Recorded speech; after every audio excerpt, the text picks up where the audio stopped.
You are living under the influence of ideas that were implanted into you. They control your decisions, your desires, your actions.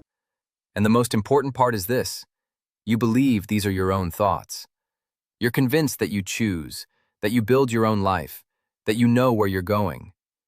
But in reality, you're living inside someone else's worldview, a worldview that was built for you. There is such a thing as a concept. A concept is an implanted idea at the highest possible level. It's not an opinion, not a belief, not a point of view. It is a substitution of meaning at the level of a person's most fundamental questions.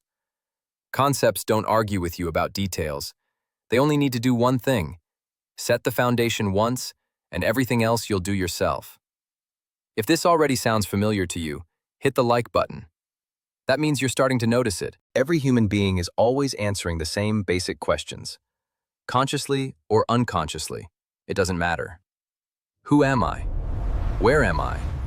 What kind of relationship do I have with the world and with people? Why does all of this exist? You answer these questions every single day through your actions. Write in the comments, have you ever thought about who is answering these questions for you? I'm genuinely interested in your perspective. A concept isn't dangerous because it forces you. It's dangerous because it makes you do everything correctly, from its point of view. It creates a ready-made worldview, and the person living inside it simply lives without realizing that their life is serving a goal that is not their own. If you want to understand this on a deeper level, subscribe to the channel. We're going much deeper from here. A concept is a virus. It lives on the human being and feeds on their resources. It doesn't need you to find your true purpose. It needs you to stay in the lane and keep executing its task. Corporations, governments, political and social systems all work the same way. They need your attention and your effort. That's why they build a complete picture of reality in which you automatically serve them. If you recognize this in your job, your country, or your environment, write about it in the comments. These examples matter. Leaving a concept is expensive. For thousands of years, being expelled from the tribe meant death. No food, no protection, no resources. That fear still lives inside the human mind.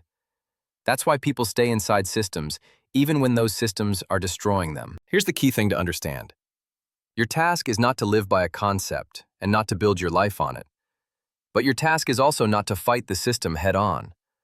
The correct strategy is this: perform the actions that the system requires as long as they do not contradict your values and your main goal. And in return, take the resources you need to move toward your own path. You use the system as a temporary source of resources. You don't build your identity inside it. You build your exit. You make a smooth transition from living by someone else's idea to living by your own. If you're in that transition right now, hit the like button. That means you're exactly where you need to be. A concept always wants you to go further, even if it destroys you. In the next video, we'll break down how ideas are implanted, why people defend systems that exploit them, and how to leave a concept at the right moment without destroying your life. Subscribe to the channel if it matters to you to understand where you're living your own life and where you're living someone else's.